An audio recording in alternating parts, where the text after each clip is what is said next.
Seterusnya babu silatizir rahimin musyrik wal hadiyati. Bab pada menyatakan hubungan kekeluargaan dengan orang musyrik dan juga pemberian hadiah kepadanya. Baik.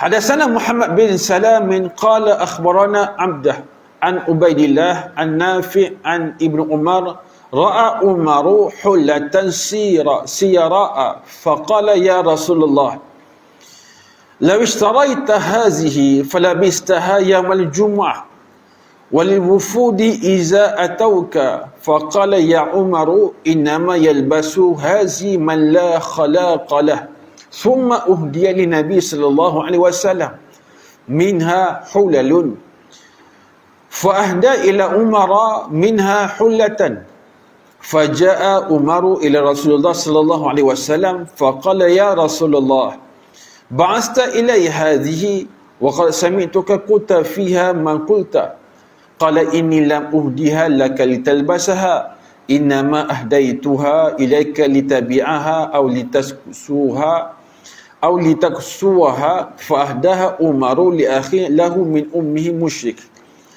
Baik, daripada Ibnu Umar radhiyallahu anhu, siapa dia tuan-tuan? Ialah anak kepada Syekh Umar, namanya ialah apa? Namanya ialah Abdullah, Sayyidina Abdullah. Menyatakan bahawasanya Umar Al-Khattab radhiyallahu anhu pernah melihat sehelai kain yang bercampur dengan sutera. Kain yang bercampur dengan sutera. Lalu berkata, wahai Rasulullah, belilah ini dan pakailah pada hari Jumaat dan ketika datangnya utusan-utusan delegasi-delegasi. Tuan-tuan kan, satu hari tuan-tuan Sayyidina Umar tengok satu kain yang cantik yang bercampur dengan sutera. Baik tuan-tuan, dia pemakaian sutera dia dibolehkan hanya kepada orang perempuan saja. Dan memanglah kita lihat kualitinya, kita pegang betul-betul materialnya sedap, memang sedap sungguh lah, sedap lagi pada kain batik, mahal pun boleh tahan jugalah. Tapi kepada orang lelaki tuan-tuan, boleh tak? Tak boleh pakai. Boleh beli tak? Boleh beli. Beli bagi ke isteri tuan-tuan, sengih tuan-tuan sampai ke telinga. Ya, jadi Sayyidina Umar sebut satu hari dikata pada Rasulullah bila melihat kain tersebut yang bercampur dengan sutera, maka belilah ini, belilah pakaian ini ya Rasulullah dan pakailah pada hari Jumaat. Ya Rasulullah, belilah pakaian dan pakai Jumaat. Dan ketika datangnya utusan-utusan delegasi, di sini tu ada dua poin. Maknanya, ya Rasulullah, kau belilah pakaian yang terbaik ini untuk kau pakai hari Jumaat, dan kau belilah pakaian ini untuk kau pakai ketika mana nak menyambut tetamu, adanya orang-orang kenamaan VIP dan sebagainya. Baik tuan-tuan, apa jawapan Rasulullah? Apa respon Rasulullah SAW? Maka Rasulullah SAW bersabda, wahai Umar, orang yang memakai ini adalah orang yang tidak mendapat bahagian syurga di akhirat nanti. Ini kepada orang lelaki. Siapa lelaki yang pakai yang sama ada campuran sutera, kan? Ada ataupun fully sutera, dia tidak dapat bahagian di sisi Allah ataupun tidak boleh masuk syurga. Macam juga emas. Orang lelaki nak beli boleh, nak menega emas boleh, nak pakai emas tak boleh, nak simpan emas boleh. Yang tak boleh pakai. Kan? Sutera dia tak diharamkan untuk pegang, untuk membeli, untuk berniaga. Pakai saja tak boleh. Beli bagi isteri, ke anak kita yang perempuan boleh. Ya, tuan-tuan. Jadi kita lihat tuan-tuan, apabila Sayyidina Umar sebut, ya Rasulullah, belilah pakaian ini, pakai hari Jumaat, pakai ketika mana dia menyambut tetamu ataupun menyambut orang-orang kenamaan, Nabi tak kata tak salah. Nabi tak kata salah. Maknanya benda ni tuan-tuan, kita sangat dianjurkan untuk ketika mana hari Jumaat, ketika mana kita bertemu dengan orang, ketika mana kita menerima tetamu, tuan-tuan, kita digalakkan untuk pakai pakaian yang terbaik, yang agak munasabah. Kan? Bukan mesti yang baru dan juga mahal. Kan? Kalau pakaian yang terbaik, yang cukup kita sayang, yang kita jaga, tuan-tuan. Ada orang tuan-tuan pakai yang mahal, tapi tak bergosok. Tuan-tuan. Nampak buruk kat mata, tuan-tuan. Ada pakaian itu dah lama, dah bertahun-tahun, tapi dijaganya. Ada orang tuan-tuan kadang-kadang, kalau setengah orang pakai t-shirt kan, t-shirt apalah nak iron sangat tuan-tuan kan. Tapi kerana nak bertemu orang pergi ke negeri ke, tuan-tuan dia iron baju dia, walaupun 5 tahun dah pakai baju tu, t-shirt tu. Dia dah jadi trademark lah. Kan? Kemeja pun tuan-tuan, kadang-kadang kemeja kita beli berapa puluh ringgit, kalau beli kat Shopee tuan-tuan kan murah. Kan? Kalau kita tak cerita berapa harga, orang tahu tak tahu pun. Tapi orang tengok apa, oh cantik baju kau. Orang tak tanya harga. Kalau orang tanya harga, tu pulang pada kita nak beritahu tidak. Tapi orang tak tanya, tentu kalau orang tanya harga tu busybody nama dia. Kan? Maknanya kita ketika mana hari Jumaat pakai pakaian yang terbaik. Ni tuan-tuan pakai baju Melayu kan, butang tutupan macam traffic light, ada hijau, ada biru, biarlah nampak smart. Kopiah tu kalau putih biar putihnya kan, putih bertukar hitam. Kan, maknanya biar pakaian yang terbaik. Orang datang rumah kita pun jangan kita pakai baju pagoda kempekat. Kan, kalau kata dalam kadang-kadang yang luar jangka nak macam mana tiba-tiba datang kan, ni maknanya dah dibagi tahu dah, Pak Haji ni saya nak datang rumah ni, nak ziarah, pakailah agak pakaian yang agak munasabah. Kan, orang Uban kan datang jaga pakai baju kelawar, pakailah bajunya agak tutup aurat sebagainya munasabah. Ni pakaian yang terbaik. Kan itu disebut di sana pakai bahaya Rasulullah beli pakaian ni. Sebab apa? Nak pakai Jumaat.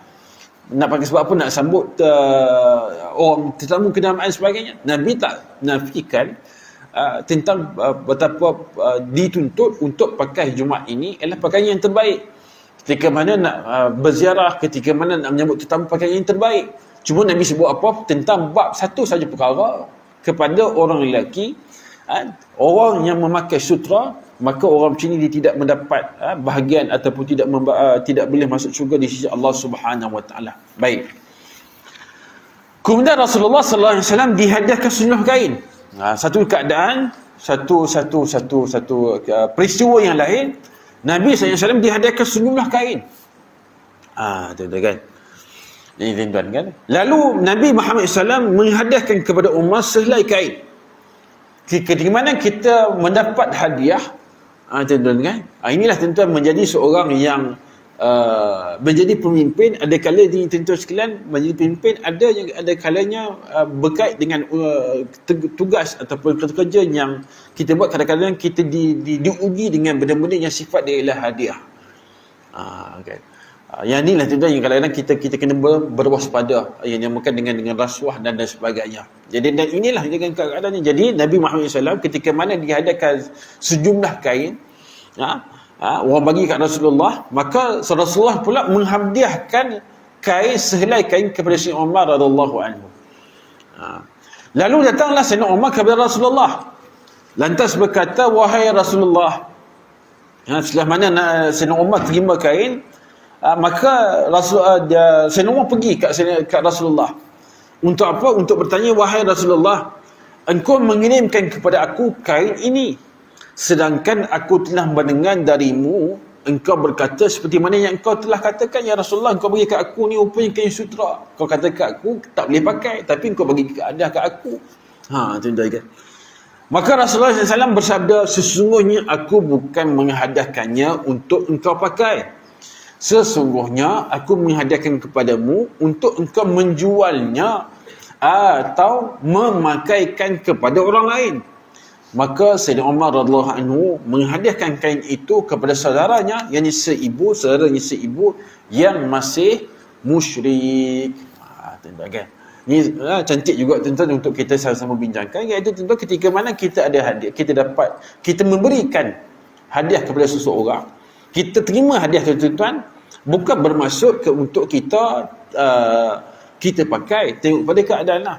Kan, tuan-tuan. Macam disebutkan tadi lah, bab emas, bab sutra, dia lelaki tuan-tuan. Dia tak boleh pakai ya. Nak beli, nak berniaga, nak beli dan beri pada orang, salah tak? Tak salah. Kalau nak beri pun, nak berikan kepada lelaki juga, salah tak? Tak salah. Kan? Nak simpan pun tak salah. Kan? Jadi itu sekalian, sebab tu bagaimana contoh yang disebutkan ataupun yang ditunjukkan oleh Nabi kita Nabi Muhammad SAW kepada kita ialah sifat ataupun memberikan penghargaan sebagai tanda ingatan dan juga kasih sayang. Sifat dia ialah apa dia? Hadiah. Satu benda yang sangat dituntut dalam agama kita. Tuan-tuan kan? Kita, tuan-tuan kan, kalau kita dengan kita ni bukanlah orang kata apa, bukannya tak mampu. Bukannya tak pernah dapat pun, bukannya tak pernah tengok pun, Tapi boleh dapat hadiah pada seseorang yang kita sendiri mungkin pernah baru je makan semalam, kalau dia belanja kita makan kan. Bukan kita tak pernah, kadang dia belanja kita pizza. Kita tak pernah makan pizza, tak pernah tengok pizza, pernah. Cuma ada kawan baik kita belanja kita, rasa seronok tak? Seronok tuan-tuan. Yang kadang-kadang kebetulannya semalam pun dah makan pizza dah. Jadi tuan-tuan, hadiah ni dia bukan benda yang mesti besar, mesti mahal, mesti bernilai. Ialah apa dia, kita kena ingat ialah sebagai standar ingatan. Benda yang simple tuan-tuan. Kan? Tuan-tuan sekalian, ada dekat office saya tu, kawan dia cerita lah. Dia tuan-tuan, dia isteri dia bersalin. Jadi dalam ramai-ramai yang bagi hadiah, dalam ramai kawan dia hanya seorang dua je yang bagi hadiah apa, dia bagi hadiah baju baby. Kan? Sedangkan bukan dia tak ada duit pun nak beli, kan? Bagi baju baby. Jadi yang bagi pula anak buah dia. Kan? Jadi tuan-tuan sekalian, apa dia ialah benda yang walaupun sekadar mungkin kalau beli kat Shopee ke 20-30 tapi tanda ingatan dan juga orang kata apa, menumpang kegembiraan. Kan? Jadi seronok macam tu, kan? Jadi tuan-tuan sekalian, maka bila ditanya oleh Sayyidina Umar, aku bagi kat engkau bukan suruh engkau pakai, tapi untuk apa? Untuk supaya aku hadirkan engkau ni, supaya engkau jual, tu pula kat engkau lah, untuk jual ataupun untuk memakai kepada orang lain. Sebab tu tuan-tuan, kita dapat sesuatu dan kita beri sesuatu kepada orang tu dijual atau bagi kat orang lain, jangan kita marah kat orang yang kita dah pernah bagi hadiah kat dia. Bukankah saya pernah bagi kat awak dulu ke hadiah, kenapa awak bagi kat orang lain? Lantak dia lah, awak dah bagi kat dia kan. Tuan-tuan kan. Kan? Itu pula. Maka tuan-tuan, apa sikap yang ditunjukkan oleh Sayyidina Umar pula apabila begitulah hasad dan juga tujuan Nabi hadiahkan kain kepada Sayyidina Umar, maka Sayyidina Umar tuan-tuan menghadiahkan kain tersebut kepada saudaranya, yakni kepada adik-beradik si ibu dia yang masih musyrik. Maknanya tuan-tuan, kalau kita ada kenalan, kalau terlebih-lebih lagi kalau kita ada saudara mara yang masih belum Islam, tidak salah untuk kita memberi hadiah. Bahkan lagi sangat-sangat dituntut untuk apa? Untuk supaya hubungan kita masih lagi erat, hubungan kita masih lagi baik, hubungan kita akan berterusan sampai bila-bila. Dan kita mengharapkan dengan sebab kita memberikan hadiah tersebut, niatnya tentang mudah-mudahan ada hidayah daripada Allah untuk seseorang tersebut masuk Islam. Ini yang kita nak. Tuan-tuan kan? Maka ini tidak salah. Tuan-tuan kan? Baik tuan-tuan. Jadi macam mana isu tentang tuan-tuan sekalian ialah macam mana hadiah ataupun bagaimana pembelian yang disebutkan kalau kita bagi benda yang halal, yang benda yang tidak ada isu, cuma haram untuk kita pakai ya. Maka pembelian itu sah. Ya tuan-tuan kan. Bagaimana tuan-tuan kalau kita beli tuan-tuan beli benda yang diharamkan, babi ke anjing tuan-tuan kan. Seronok dengan rakan-rakan kita. Ni ambil lah aku beli kat anjing tuan-tuan kan. Tuan-tuan sekalian kan. Kalau dengan tujuan untuk mengeratkan hubungan silaturahim, maka tidak ada isu, tidak ada salahnya. Yang salah itu kan kalau beli benda-benda yang haram untuk dimakan. Kan? Maka itu ada berkaitan tentang soal darah daging, soal apa yang kita makan, soal ibadah kita dan sebagainya.